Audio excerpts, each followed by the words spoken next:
Hey, true crime fans, and welcome to SSI True Crime's very first podcast. My name is Hazel Richardson, and I run the SSI True Crime Facebook page, and I will also be hosting these podcasts. Now, we cover true crime cases not just from Surrey, where we are based, but from all around the world. I'm hoping to release one podcast every week. I'm not sure on a date yet, like a certain day. But as soon as I have a schedule set up, I will definitely let you know when it will be. So today's case is one of Lionel Tate. Now, Lionel Tate was born on January 30th, 1987. He was described as a bright lad having an average IQ. But he did have a violent side. Lionel loved WWE. Now, if you don't know what WWE is, it's World Wrestling Entertainment. And it's one of the most famous wrestling brands in the world. And he would often reenact the moves he saw on the TV. At this point, he was 12 years old. He had been suspended from school 15 times for violent behaviour. But this wasn't the only problem that Lionel had. He was also known for stealing and for being a compulsive liar. Some people claimed that his mother was never concerned about any of his behaviour and that she never really punished him for any of his actions, that he just got away with it. So it never stopped. He would carry on because she never made it clear to him that what he was doing was wrong. But clearly the school did by suspending him. But any 12-year-old's going to be glad of time off school. So the actual case started on the 28th of July 1999. And like I said, Lionel was 12 years old at this point. Lionel's mother was called Kathleen, and she had been asked to babysit a 6-year-old girl, like a neighbour's daughter. And they were looking after her for the evening. Kathleen decided that she would go upstairs and leave Lionel and Tiffany, which was the name of the 6-year-old, Tiffany Endrick, downstairs, and that they were going to watch TV. At around 10 p.m, the two children were making a lot of noise, so Kathleen shouted down to them to be quiet, but she never actually went downstairs. She just asked them to be quiet and assumed they would. At 10:45, Lionel went up to his mother's room and told her that Tiffany was not breathing. He said that he had been wrestling with her and that he had Tiffany in a headlock when she had banged her head on the table and stopped breathing. But obviously Kathleen couldn't confirm this because she was upstairs while the children were downstairs. So she went downstairs and found Tiffany not breathing.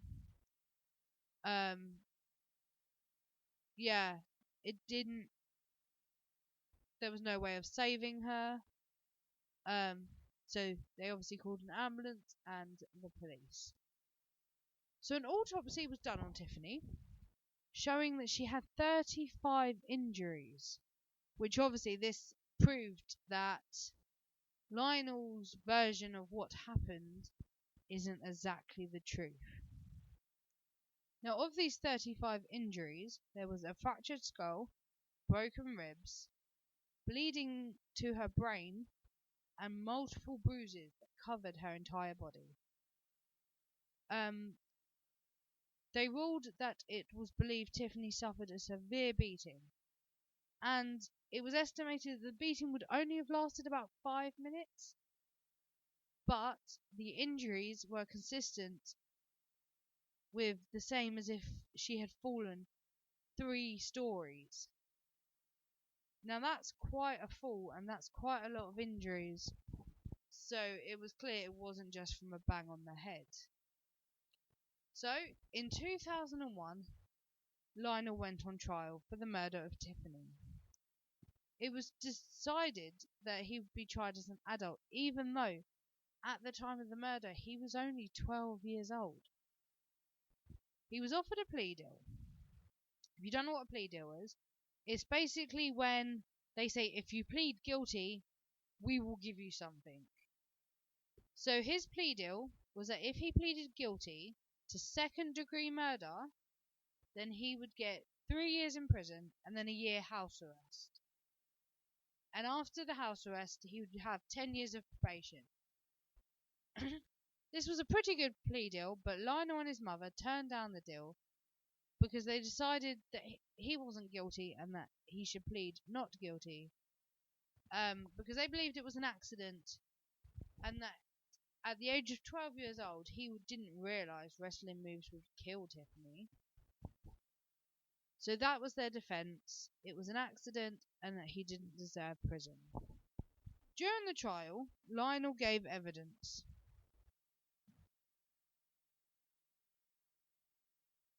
But he didn't give evidence actually in court. What they did was they recorded him talking about what had happened, and this was played in court as his evidence. Because obviously at this time he was only 13. He would have been 13 at this point. So that's what was decided. His evidence would be given via a video that had been previously filmed.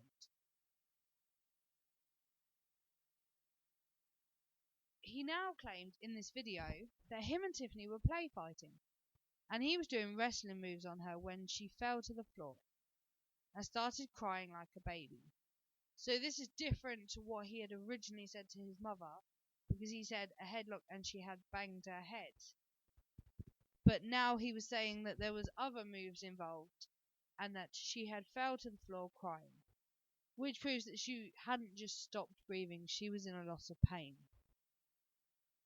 He said that he just left her on the floor crying and went back to watching TV. It was a little while later that he realised she had turned blue and was cold. And this was when he decided to go and get his mother. So at this point, for her to be blue and cold, Tiffany had already stopped breathing for a while. The jury deliberated for 2 weeks and found him guilty of first-degree felony murder at the very young age of 13.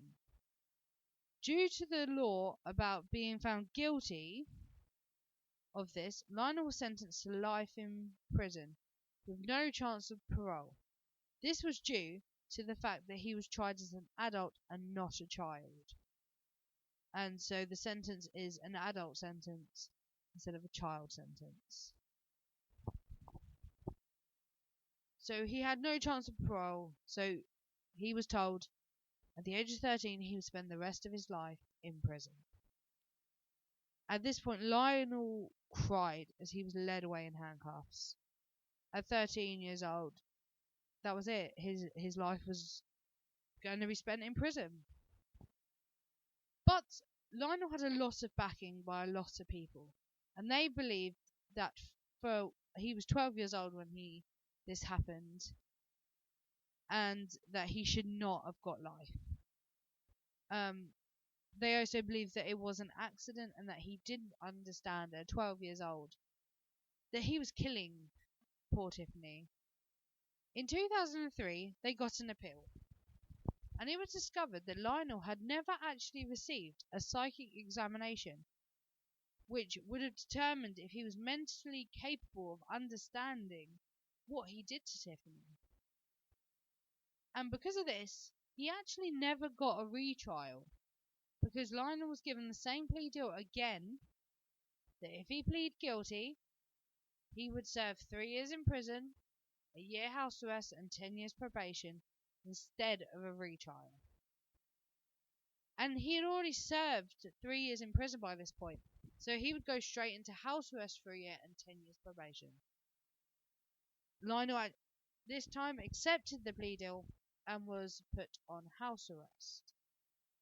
But Lionel's second chance of freedom didn't go well, and he was arrested for breaking his probation by leaving his house just 8 months later.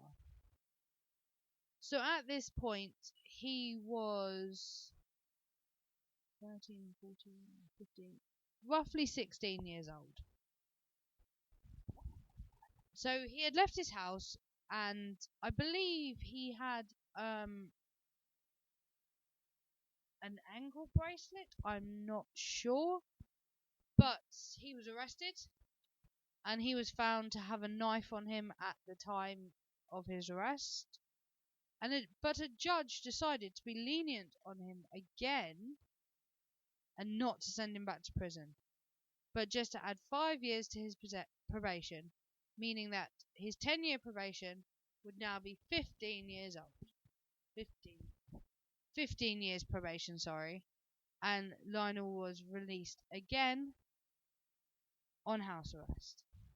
So another 8 months passed, and at this point Lionel was no longer on house arrest, but he was arrested again. But this time, he was arrested for armed robbery of a pizza delivery man. Lionel and his friends had ordered 4 pizzas from Domino's. When the delivery man arrived at the address, Lionel confronted him, pointing a gun at the man's face. The driver dropped the pizzas and left. He called the police when he got back to the store. When the police arrived with the delivery driver to the address, they asked him to point out which man had pointed the gun at him, and he pointed to Lionel. Lionel had also assaulted his friend. So after he had pointed the gun at the delivery man, Lionel had attempted to go back into the house when his friend had refused to let him back in because of the gun incident. At this point, Lionel had also assaulted his friend, which didn't really help his case. Lionel wouldn't tell the police where he had got the gun or where he had put the gun now, as it could not be found. They searched Lionel, they searched the premises, the surrounding area, they couldn't find it. Lionel was once again in front of a judge. The judge decided he would go back to prison this time for 30 years, and this was for breaking his probation, not for the gun incident. This was just because by being arrested and having a gun, he had broke his probation. He went back on trial for robbery. He pleaded no contest. So no contest isn't saying he's guilty, but it's not saying he's not guilty. It's basically saying he won't fight them. He'll take whatever punishment they give him. And he was sentenced to 10 years in prison. But this was to run with his 30 years in prison, turning it into 40 years in prison. Although, now Lionel claimed he didn't commit the robbery, and it was actually his friend who did it, and that he is innocent. So he's actually serving 10 years in prison now for a crime he says he didn't commit. But if that was the case, then why, when he went to trial, did he plead no contest? Surely he should have pleaded not guilty and fought for the fact that his friend did this and not him. So I'm not sure how innocent this lad really is. So today, this argument still carries on. Should Lionel have ever been given a life sentence for the murder of Tiffany? And if he hadn't have gone to prison, would he have reoffended? I don't know. Personally, my opinion is that maybe he knew what he was doing. But we'll never know because he didn't get his psych exam. See, if he had been given the psychiatric exam, we would have 100% proof whether he understood that what he did to Tiffany would have killed her. As for reoffending, I don't know. I think if he had been let out, he would have only been, obviously, 13 years old. He could have gone back to school, grown up, and maybe he wouldn't have reoffended. Whereas he was sent to prison, where he was with, obviously, criminals older than him, because he was only 13, and even like a juvenile prison, which I'm not sure if that's where he went, I would assume so. Obviously, they normally got up to about 18. He could have been influenced by them, and that's why he reoffended. I'm not sure. But he did reoffend, and I think because of that, he deserves to be in prison right now. But I do question a jury that would sentence, or judge and jury, that would find a 12-year-old guilty and sentence him to life without parole. Like, you gotta wonder what that would do to a still growing mind. I will leave that thought with you. And that is the end of today's case. I hope you enjoyed it, and I will see you in the next one. Okay, bye.